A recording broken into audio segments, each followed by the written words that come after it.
I'm going to talk about the successes and the things what we've achieved in the last 1 year in short, and then I'll also spend some substantial time discussing our mission to the great country of Haiti. I want to thank you for coming, and as you're aware, we just concluded our participation as a country to the high-level week of the 78th session of the United Nations General Assembly in New York. The highlight of what proved to be a historic and consequential week for the country's foreign policy and diplomacy through His Excellency's President's address to the General Assembly that was very well received. We're very happy. The President had a very good speech. He enumerated his foreign policy. It was very well received, and was very congratulated because of his firm stand on issues. President Ruto does not sit on the fence. He makes a stand on foreign policy, on other policies, and he sticks to it. And he is able to communicate widely and consult widely with his colleagues, and he's become a quasi-leader in our country, in our region, in terms of some issues that he's really advocated for. The trip also highlighted benefits in the economic arena for our people, because President Ruto met influential captains of various industries, including the global tech giants that are shaping the world. We signed the Millennium Challenge Cooperation, MCC agreement with the United States. It's a grant of $60 million US. $60 million US, which is about how many Kenyan shillings? What about 9 billion. 9 billion? Close to 9 billion. So we signed an agreement for 9 billion, a grant that is available at once to be spent within 1 calendar year for transport system in the city of Nairobi. So we are looking at railway systems, we are looking at light rail systems, we are looking at bus rapid transportation system, basically 9 billion shillings poured within 1 year to bring Nairobi to be the city it's supposed to be in terms of transportation. This will also open up for us. If we finish within 1 year, we'll get a bigger grant now for the rest of the country, for other cities and other works. So this is very important for us. The President also had several bilateral meetings and witnessed the signing of several agreements in sports. We're bringing NBA to Kenya. In film, we're bringing movie making to Kenya. Music, we're bringing the Grammy Awards to Kenya, which will also bring in a lot of money in the entertainment industry and create a lot of jobs to our young people. And many other sectors where we held very many meetings, and our President chaired very many meetings of great benefit to our country. The engagements in New York were a culmination of 1 year of successful global engagements that Kenya has had in lines of the Kenya Kwanza Manifesto. In the last 1 year, our foreign policy has been guided by the need to empower the Kenyan people. Many of you have asked me, is Kenya's foreign policy leaning east or west? We are not leaning east or west. We are world leaning. We are leaning towards ulimwengu, dunia, for the benefit of our people. So we are working with everybody in the world who is beneficial for our people. Our foreign policy is based on now, what are we getting out of it? What are we giving out of it? What is our role in the international arena? It is not just diplomacy for diplomacy's sake. It's about what are the benefits to our people at the bottom up, people in the village, people here. Where are the scholarships? Where are the jobs? What are the things that we are going to do? Our President has also had quite about very many visits of people coming from outside, leaders coming from outside, and also has had a bit of outbound visits, which have led to an increase in trade partnership. For example, Tanzania, our trade volume has increased. The United States, our trade volume has increased. Across the board in all countries, our trade volumes and our trade have increased. We've signed very many MOUs and bilateral agreements for trade, and this is very good for our country. In addition to that, we've also introduced a system of trying to get visa-free regime for Kenyans, so that we are offering visa regime for people to come to Kenya. They come to Kenya, they bring their money to Kenya. They come and invest in Kenya. They provide jobs. And also we're able to go. Our business people can go and invest in other countries. We can travel across the world. It's very good for us, and we're able to continue. And this helps us a lot, especially with people, Kenyans who are undertaking business activities. Now, due to our continued engagements, for example, and these trade engagements, a company called Moderna will set up a USD 500 million USD manufacturing plant in Tatu City to produce pharmaceuticals and vaccines for Kenya and Africa. The factory will have a capacity to produce 500 million doses of vaccines per year, as well as other pharmaceuticals, thus creating jobs and earning the country much needed forex. This is big. Moderna comes in, it's open way for other companies in the medical industry to come in, other companies to come in from all over the world, from Europe, from the United States to come in. So it's an entry point for us. So we're very happy about this. As a ministry, we have also facilitated and coordinated business forums, including the Kenya European Union Business Forum, the inaugural meeting of the Kenya United Kingdom Economic Partnership Agreement Council, the EU Global Gateway Africa Strategy, which is worth about 150 billion euros. We are also negotiating with the United States for a Kenya and United States trade agreement. Currently, there is the agreement with many African nations called AGOA. Now we are going to, and we will be the first African country to sign a trade agreement with the United States. What does this mean? This agreement will mean that the United States market will be open for Kenyan goods. It will mean that we'll be able to trade with them, investors will be able to come. It is the first one that will be signed between an African country and the United States of America, of great benefits to our people. Already, we have entered into an agreement with Europe, EPA, which will now allow our goods and our farmers and our products, our value-added products, to be sold to Europe. So this is, I think we are the only country in Africa also, I don't think there's another one, that has signed with the European Union. So in terms of opening up this country for biashara, for business, for making money, we've been trying to do as much as we can. We've also had engagements with our friends in the Asian region, including Indonesia, Singapore, Japan, Australia, South Korea, which has led to several MOUs that have been signed in carbon credits, ICT, trade investments, labor mobility, skills development, and others. Just last week, Deputy President visited Colombia, where we signed a Kenya-Colombia Joint Cooperation Committee, where we are going to work together on economic, technical, scientific, educational, and cultural cooperation.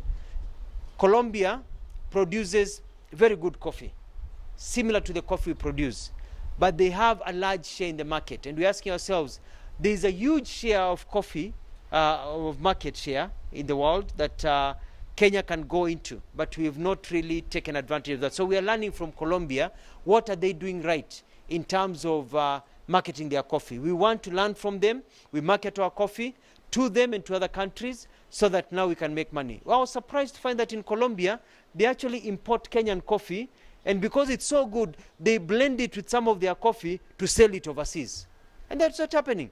So we've got grand coffee here, given to us by God because of the good soils and the hard work by our people. But we don't have the market. We've got cartels that we need to break. We need to revive the coffee industry so that our people can make good money. We've also concluded negotiations with Oman on bilateral labor framework, enabling Kenyans to work in the Middle East nation. And in addition to this, there's been a revival of Kenya-Oman trade relations in the export of livestock. We also had the visit from Iran, where we are now going to be exporting livestock to Iran. We are looking at Oman, as it has read. We're looking at Yemen. We're looking at the United Arab Emirates, Saudi Arabia. Kwa hivyo kama hujachunga ng'ombe, anza kuchunga ng'ombe na mbuzi. Because we are creating partnerships so that we can get a market for our cows, for our goats, for our sheep to be sold to those countries. And when you look at, as we do that also, it's because whenever we travel to these countries, find Kenyans working in those countries. Because if you're trading to a country, you get Kenyans there. That brings me to the issue of diaspora. We've held very many diaspora engagements across the continent and also across the world. Gaborone, Brussels, Berlin, Kigali, Seoul, Riyadh, London, Canberra, Havana, Addis Ababa, Helsinki, Belgrade, Washington, D.C., Muscat, Doha, Rome, Manila, Hong Kong, Maputo, and many others. For the first time, Kenyans are not alone. They now have a government that cares about Kenyans when they are overseas. We've been working with getting a labor migration bill put into place so that it makes it easier for Kenyans to also be able to migrate, be able to work and supporting the diaspora. We've also initiated consular services so that Kenyans can actually get passports from wherever they are. We have given passports and provide consular services to over 6,000 Kenyans who are living overseas, and we are continuing to improve this system. As part of the digitization system, we also aligned so that people can actually get their birth certificates, their passports from all over the world. We are also working with other countries in terms of signing bilateral labor agreements with Germany, with Canada, with Kingdom of Saudi Arabia, with the UK, pushing our people to be able to work there, with Australia, with very many other countries. We will be posting in our website Kazi Maju, a portal that is being created, which will have publication of links to verified jobs from around the globe. There are many people who are posting that there are jobs here and there and there, and some of them are swindlers. They are swindling our people. So, please, if you see an advert for a job in Australia, for a job in the UK, for a job in Canada, for a job in Sweden, before you apply for that job, please go to our website, Kazi Maju, and verify, because all jobs for Kenyans to apply overseas are there. All the agencies that should be giving Kenyans opportunities to work overseas are listed in our website, Diaspora website. And our PS will ensure that everything is put there. So that now, usiseme ulikoniwa 250,000, 500,000 shillings, 100,000 shillings by scrupulous people. We'll make sure that those people are verified, so that if you pay your money, you're paying your money to a verified company, so that even if you lose your money, you can come to us as a government and we'll make sure you get your money back, because that's a verified company. Lakini ukiuzia mtu anakaa tu ana form kampuni yake, hajaenda mahali, anakaa tu hapa Nairobi ama Machakos ama pengine, anakuswindo, pesa zinaenda, will not be able to help you. So please rely on us for information about getting jobs overseas. We also have another website which was launched by the CBK called DAO CSD that will enable Kenyans to easily invest in government securities. So all that is found in the ministry website. Now, one of the things that I found out when I got to this office is that we find very many Kenyans in distress, and we've been able to help very many Kenyans. We've had about 1170 distressed Kenyans who are evacuated from Sudan. We've had Kenyans who are victims of human trafficking, and so far we've been able to rescue about 7 Kenyans from Laos who had been kidnapped. We've evacuated people from Albania on medical grounds, and other Kenyans in distress from Lebanon and other countries. We also rescued somebody from Turkey on medical grounds, and others. It's important to note that we've got very many Kenyans who are working in some countries of the world which are dangerous countries, and once in a while they get kidnapped. There are Kenyans who've been forced to work in labor camps, but we've been very successful in getting the Kenyans released and returned back home. And any pending cases are being dealt with. We usually don't publicize them, but I just want you to know that we've been working behind the scenes in rescuing Kenyans. Others, women who have been taken as sex slaves, people who've been taken for slave labor. We've been able to rescue them and return them here to their country. So as a ministry, we've really been working on that front and ensuring that the life of every Kenyan matters. In the area of peace and diplomacy, and soon I'll be talking about scholarships, because I need to give people numbers on scholarships. In the last 1 year, we have rejuvenated our peace diplomacy pillar. This has been out of the realization that there can never be meaningful regional and continental integration without peace. The ministry has advocated and used Kenya's position as an anchor state and a guarantor of regional peace and security to leverage peaceful coexistence as an essential component for accelerating Africa's economic development and growth. Kenya is chair of the Quartet Fora of IGAD, the other countries being Djibouti, Ethiopia, and South Sudan. whereby we are trying to bring peace and stability to our neighboring and brotherly country of Sudan. We are also working with, in terms of fighting terrorism, and the 13th Ministerial Meeting of the Global Counterterrorism Forum in New York. I was able to go there. We were inducted in that important forum to be able to work with other countries in fighting terrorism, not only in our continent of Africa, not only in our country, in our region, but all over the world. We're also looking at Sudan, and we are quite interested, especially in South Sudan, and the Juba Peace Agreement, which ushered in a 2-year transition, whereby we would like the country of South Sudan to hold elections. And we have promised South Sudan that we are going to support them, even if it's training, in whatever means that they need support, so they can hold elections as a country. We have also participated in the inter-Congolese dialogue. You know, we've got our troops in Eastern Congo as part of the EAC initiative. We're helping there. We're also working very much in time to stabilize Somalia and other nations. So in terms of peace and democracy, our hands are well, how do you say it? They are full, but we've got space for more. Economically, you know, we've got the Africa Continental Free Trade Area, and our president has been leading the front in terms of economic policies that I've talked about in economic diplomacy. Now, environmental policy also, we've been at the forefront. As you know, the president hosted the Climate Action Summit in Nairobi as the chairperson of, you know, the CAHOX, and it was successful. It was actually the most successful climate change summit after the COPs, you know, the COP27, COP28. And I think it was the largest climate change summit held in any country for many years. I think the last one was held, I think, in Brazil many years ago, you know, when the COP started. So we're able to establish a position for Africa, and so we've been leading the front. As you know, we are victims of climate change. There's something that we are very proud about, and I think this is something that when we went overseas, everybody's talking about, and that is that Kenya utilizes green energy, hydro, solar, geothermal, and wind.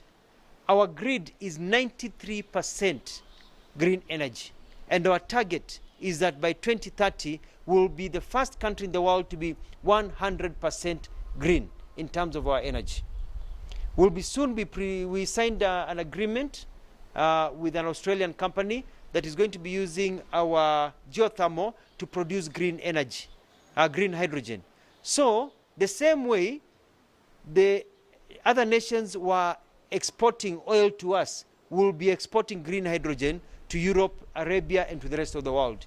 So we'll be making money the same way they make money by importing. And this is because our president has led from the front in terms of our climate change. Let me talk about Haiti.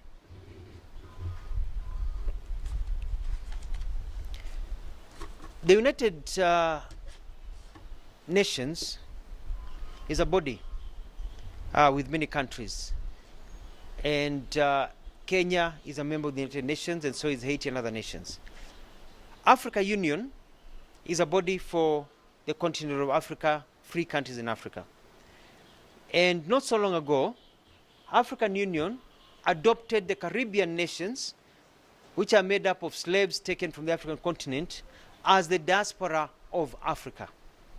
So, technically, the Caribbean nations are African nations as recognized by the African Union. They actually participate in the AU summit, don't they? They are part of us as part of African Union. The Caribbean looks to Kenya as its champion and fellow traveler. We are leading the world in providing practical and meaningful solutions to Haiti, the first country to abolish the reprehensible practice of slavery, and one whose triumphant revolution inspired liberation crusades across countries. Unfortunately, Haiti's glorious march to freedom and independence has suffered tremendous setbacks, with the ongoing political crisis and natural disasters converging to worsen an already dire situation. In appealing for positive and meaningful contribution in its recovery, the President has observed that Haiti will be the ultimate test of international solidarity and collective action, further noting that the stability and prosperity of Haiti would not only be beneficial to our neighbors and the region, but will also be a force for good for global peace and security. Kenya has committed to support our brothers and sisters in Haiti who originally came from this continent of ours. Indeed, we have many similarities and a common heritage. For many years, funds have been raised to extend a helping hand to the African continent. Countries such as Cuba sent troops to fight for independence of our brothers and sisters in Angola. Every year, nations from all over the world sent troops, sent humanitarian organizations, sent money to the African continent to help our people. Refugee camps are funded with money and with personnel from countries that are very far from us. People have really cared about our continent. People who do not even look like us. People have spent their own money to help our people, giving us medicine, helping us in terms of disaster, trying to bring peace and stability to our countries, helping stabilize our nations whenever there are problems. The great majority of people of Haiti are wonderful and amazing people. And it is a pity to see them suffer due to systematic failures. Kenya has decided that in the same way, people come from very far. They give their money to help our people here in the continent. That our diaspora nation, African Union Diaspora Nation of Haiti, needs our help. Our brothers and sisters in Haiti are suffering. We cannot just sit when we can do something about it and keep quiet and leave them to the gods. We have decided to do God's will and to go and assist our brothers and sisters. Kenya is one of the most successful and sought after nations for peacekeeping missions, and we play our part as member of the family of nations. We have had very successful tours by our military and police in Namibia, in Sierra Leone, in East Timor, in Bosnia and Herzegovina, among many other nations. We've been at the forefront of bringing peace and bringing democratic initiatives from South Sudan. The agreement was signed here. The recent peace in Ethiopia, what we are doing in other nations, Somalia, what we're doing. So Kenya is a country that seeks to bring peace to other nations. And it is because of Kenya's stellar performance that the Prime Minister and the government of Haiti requested Kenya to lead a police mission to help stabilize and bring order to their country. Haiti looked around and said, Kenya, please help us. Then it asked many other countries, they came to Kenya. They said, Kenya, you have a history of helping other nations.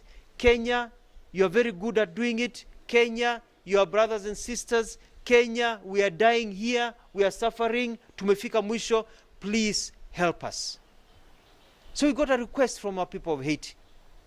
And as good Christians and good Muslims and good religious people, we could not turn and look the other way when our brothers who are suffering have asked us for help.